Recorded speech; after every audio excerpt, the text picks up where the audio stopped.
नमस्कार मेरी प्यारी बहनों, आप सभी को करवा चौथ की ढेर सारी शुभकामनाएं। तो आज मैं आपको इस वीडियो में करवा चौथ की व्रत कथा सुनाने वाली हूँ। चौथ माता जी ऐसे ही आप सभी का सुहाग सलामत बनाए रखे। तो चलिए शुरू करते हैं करवा चौथ की व्रत कथा। एक समय की बात है, एक गांव में एक साहूकार के 7 बेटे और एक बेटी थी। सेठानी ने सातों बहू और बेटी सहित कार्तिक कृष्ण चौथ को करवा चौथ का व्रत किया। उस लड़की के भाई हमेशा अपनी बहन के साथ भोजन करते थे। उस दिन भी भाइयों ने बहन को भोजन के लिए बोला। तब बहन बोली कि भैया, आज मेरा करवा चौथ का व्रत है, इसलिए चांद उगेगा जब मैं खाना खाऊंगी।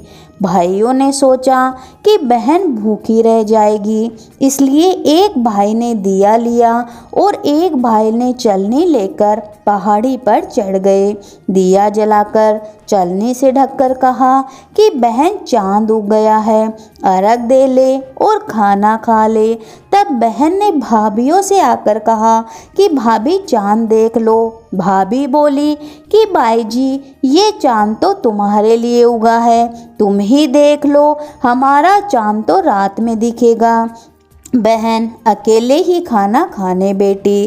पहले कोर में बाल आया, दूसरे कोर खाने लगी तो उसे ससुराल का बुलावा आ गया कि बेटा बहुत बीमार है, सो बहू को जल्दी भेजो। माँ ने जैसे ही कपड़े निकालने के लिए बक्सा खोला तो 3 बार ही कभी सफ़ेद, कभी काला, कभी नीले कपड़े हाथ में आए। माँ ने सोने का सिक्का पल्ले से बांध दिया और कहा कि रास्ते में सबके पैर छूती जाना, जो भी तुझे अमर सुहाग की आशीष देवे उसको यह सोने का सिक्का देना और पल्ले से गांठ बांध लेना। रास्ते में सब औरतें आशीष देती गई, पर किसी ने भी सुहाग की आशीष नहीं दी। ससुराल के दरवाजे पर पहुंचने पर पल्ले में सोती हुई जेठूती झूल रही थी, उसके पैर छूने लगी तो वह बोली कि सीली हो, सपूती हो, 7 पूत की माँ हो। यह वाक्य सुनते ही उसने जल्दी से सोने का सिक्का निकालकर उसे दे दिया और पल्ले से गांठ बांध ली। अंदर गई तो पति मरा पड़ा था। बहू ने अपने मरे हुए पति को जलाने के लिए नहीं ले जाने दिया और बोली, मेरे लिए एक अलग से झोपड़ी बनवा दो, और वहीं अपने मरे हुए पति को लेकर रहने लगी। रोज सास बची कुची ठंडी बासी रोटी दासी के साथ भेज देती और कहती, जा मुर्दा सेवनी को रोटी दे आ। थोड़े दिन बाद माघ की तिल चौथ आई और बोली, करवा पिला तू करवा पिला, भाइयों की प्यारी करवा ले, दिन में चांद देखने वाली करवा पिला। जब वह बोली कि हे चौथ माता, मेरा उजड़ा हुआ सुहाग तो आप ही को बनाना पड़ेगा, मेरे पति को जिंदा करना पड़ेगा, मुझसे मेरी गलती का पश्चाताप है, मुझे माफ़ कर दीजिए, मैं आपसे माफ़ी मांगती हूँ। तब चौथ माता जी बोली, मेरे से बड़ी बैसाखी चौथ आएगी, वो तुझे तेरा सुहाग देगी। इस तरह बैसाख चौथ आई और उसने कहा कि भादवे की चौथ तुझे तेरा सुहाग देगी। कुछ महीनों बाद भादुड़ी चौथ माता स्वर्ग से उतरी और वही बात सब कहने लगी। तब उसने चौथ माता के पांव पकड़ लिए। चौथ माता बोली कि तेरे ऊपर सबसे बड़ी कार्तिक की करवा चौथ माता है, वही तेरे से नाराज हुई है। यदि तूने उसके पैर छोड़ दिए तो फिर कोई भी तेरे पति को जिंदा नहीं कर सकता। कार्तिक का महीना आया, स्वर्ग से चौथ माता उतरी। चौथ माता आई और गुस्से से बोली, भाइयों की बहन करवा ले, दिन में चांद उगाने वाली करवा ले, व्रत भांडनी करवा ले। साहूकार की बेटी ने चौथ माता जी के पैर पकड़ लिए और जोर जोर से रोने लगी कि हे चौथ माता, मैं ना समझती, मुझे इतना बड़ा दंड मत देवो। तब चौथ माता बोली कि मेरे पैर क्यों पकड़कर बैठी है। तब वह बोली, मेरी बिगड़ी तो आपको ही बगन बनानी पड़ेगी, मुझे मेरा सुहाग देना पड़ेगा, क्योंकि आप सब तो जग की माता है और सबकी इच्छा पूरी करने वाली है। तब चौथ माता खुश हुई और उसे अमर सुहाग का आशीर्वाद दिया। इतने में उसका पति पेट खड़ा हो गया और बोलने लगा, मुझे बहुत नींद आई। वह बोली, मुझे तो 12 महीने हो गए, मुझे तो चौथ माता ने सुहाग दिया है। तब पति बोला कि चौथ माता का विधि विधान से उद्यापन करो। उधर ननंद रोटी देने आई तो उसने 2 जने के बोलने की आवाज़ सुनी तो अपनी माँ को जाकर बोली कि भाभी तो पता नहीं किससे बातें कर रही है। सास ने जाकर देखा कि बहू व बेटा दोनों जीम रहे हैं, वह चौपड़ पासा खेल रहे हैं। देखकर वह बहुत खुश हुई और पूछने लगी कि यह कैसे हुआ। बहू बोली, यह सब मुझे मेरी चौथ माता जी ने दिया है। और सासू जी के पैर छूने लगी और सास ने अमर सुहाग का आशीष दिया। दूर खड़े हुए पति पत्नी का गठबंधन जुड़ गया और सब चौथ माता का चमत्कार मानने लगे। चौथ माता का व्रत पुरुष की पत्नी, बेटे की माँ सभी को करना चाहिए। 13 चौथ करनी चाहिए। हे चौथ माता, जैसे साहूकार की बेटी का अमर सुहाग दिया वैसा सभी का करना। कहानी कहने वाले, सुनने वाले, हुकारा भरने वालों को सभी को अमर सुहाग देना। तो बोलो, मंगल करनी, दुख हरनी चौथ माता जी की जय हो। अब है गणेश जी महाराज की कहानी। एक समय की बात है, एक गांव में एक बुढ़िया माई अपने बेटे, बहू, पोते पोतियों के साथ रहती थी।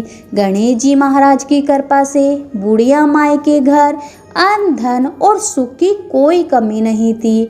बेटे बहू बुढ़िया माई को पूरा मान सम्मान देते थे। बुढ़िया माई अपना पूरा समय गणेश जी महाराज की पूजा अर्चना में व्यतीत करती थी। हर रोज मंदिर जाती, पूजा पाठ करती, कथा कहानी करती, भजन कीर्तन करती। एक दिन बुढ़िया माई का छोटा बेटा बोला कि माँ, तुम गणेश जी महाराज की इतनी पूजा पाठ करती हो और गणेश जी महाराज का तुम पर आशीर्वाद भी है। उनकी कृपा से अपने घर में किसी चीज़ की कोई कमी नहीं है, फिर भी तुम हर समय पूजा पाठ में क्यों लगी रहती हो।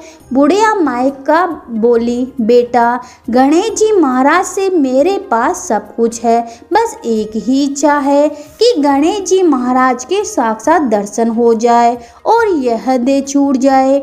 माँ की बात सुनकर बेटा जोर जोर से हंसने लगा और बोला कि माँ, भगवान ऐसे नहीं मिलते, उन्हें पाने के लिए घर बार छोड़ना पड़ता है, जंगलों में घूमना पड़ता है, साधु संतों का संग रखना पड़ता है, तब कहीं जाकर भगवान के दर्शन होते हैं। ऐसे घर में रहते हुए भगवान के दर्शन नहीं होते। छोटे बेटे की बातों का बुढ़िया माई के मन में ऐसा प्रभाव पड़ा कि बुढ़िया माई अगले ही दिन अपने घर से चल दी। भगवान को भजती गई और चलती गई। चलते चलते उन्हें रास्ते में एक और बुढ़िया माई मिली। वह उनसे पूछने लगी कि बहन, भगवान का भजन करते कहाँ जा रही हो। तो वह बोली कि गणेश जी महाराज के दर्शन करने जा रही हूँ। तो दूसरी बुढ़िया माई बोली कि अच्छा, मंदिर जा रही हो। वह बोली कि मंदिर नहीं, मैं तो साक्षात गणेश जी महाराज के दर्शन करने जा रही हूँ। तब दूसरी बुढ़िया माई बोली कि चलो, फिर मैं भी तुम्हारे साथ चलती हूँ। तो वह बोली, चलो। अब दोनों बुढ़िया माई भगवान के भजन करती चली जा रही थी। कुछ दूर पर उन्हें एक और बुढ़िया माई मिली। वह भी पूछने लगी कि आप कहाँ जा रही हो। तो वे बोली कि हम तो गणेश जी महाराज के साक्षात दर्शन करने जा रहे हैं। वह भी उनके साथ चल दी। अब तीनों बुढ़िया माई गणेश जी महाराज का नाम लेती जाए और चलती जाए। गणेश जी महाराज इन तीनों को देखकर बहुत खुश हो रहे थे। ये तीनों मेरा भजन कर रही है और मेरे साक्षात दर्शन करना चाहती है। चलो इनकी परीक्षा ली जाए। परीक्षा के लिए गणेश जी महाराज ने उनके रास्ते में सोने की मोहरों से भरा एक थैला गिरा दिया। पहली बुढ़िया माई भजन करती आगे निकल गई। दूसरी बुढ़िया माई का भी ध्यान नहीं गया, वह भी अपने ध्यान में मगन थी। उनकी भी नज़र थैले पर नहीं पड़ी। तीसरी बुढ़िया माई का पांव मोहरों की थैली पर पड़ा। उन्होंने थैली उठाकर देखा कि इतनी सारी सोने की मोहरें। तीसरी बुढ़िया माई ने मोहरों की थैली उठाई और बोली कि मुझे तो गणेश जी भगवान ने धन दिया है, और वह थैली लेकर अपने घर की ओर चल दी। यह देखकर भगवान मंद मंद मुस्कुराने लगे। कुछ दूर चलने पर गणेश जी महाराज ने सोने की ईंट गिरा दी। पहली बुढ़िया माई को ईंट से ठोकर लगी, लेकिन उन्होंने ध्यान नहीं दिया, वह आगे निकल गई। दूसरी बुढ़िया माई को जब उस ईंट से ठोकर लगी तो उन्होंने देखा, अरे यह तो सोने की ईंट है। उन्होंने ईंट उठाई और वापस अपने घर को चल दी। बोली, जब गणेश जी भगवान ने इतना धन दिया है तो वन वन घूमने से क्या फ़ायदा। अब पहली बुढ़िया माई गणेश जी महाराज की पूजा पाठ करती जाए और भजन करती हुई आगे चलती जा रही थी। बार बार गणेश जी महाराज को पुकार रही थी और दर्शनों के लिए बोल रही थी। इस बार गणेश जी भगवान ने हीरे मोतियों की ढेर पर बुढ़िया माई को गिरा दिया। बुढ़िया माई ने देखा इतने सारे हीरे मोती, लेकिन उसके मन में लालच नहीं जागा। वह तो आगे चलती जा रही थी और बोली कि हे गणेश जी महाराज, आप मुझे इन धन का लालच दे रहे हो। मुझे आपके इस धन की कोई आवश्यकता नहीं है। आपकी कृपा से मेरे घर में सब कुछ है, बस मुझे आपके दर्शन दे दो, जिससे मेरा यह देह छूट जाए और मैं आपके चरणों में वास कर सकूं। तब गणेश जी महाराज ने तेज आंधी चलाई, तूफान चलाया, लेकिन बुढ़िया माई तो भजन करती हुई अपने ही मग्न में जा रही थी। तब गणेश जी महाराज प्रसन्न हुए और उसको साक्षात दर्शन दिए और कहा कि बुढ़िया माई, मैं तेरी सच्ची भक्ति भावना से प्रसन्न हूँ। बोल तुम्हें क्या चाहिए, मैं तुझे मन चाहा वरदान दूंगा। लेकिन बुढ़िया माई बोली कि भगवान, आपकी कृपा से मेरे घर में सब कुछ है, बस मुझे आपके दर्शन चाहिए थे और आपके दर्शन देकर ही मुझे इस देह संस्कार से मुक्ति मिल जाए। गणेश जी महाराज उसको अपने साथ बैकुंठ धाम को ले गए और इस प्रकार बुढ़िया माई को मुक्ति मिल गई। तो हे गणेश जी महाराज, जैसे आपने उस बुढ़िया माई को दर्शन दिए, उसका मान बढ़ाया, उसे मोक्ष दिया, वैसे आपकी कहानी सुनने वाले, हुकारा भरने वाले सभी की मनोकामना पूरी करना, सभी पे अपना आशीर्वाद बनाए रखना। तो प्रेम से बोलिए गणेश जी भगवान की जय हो।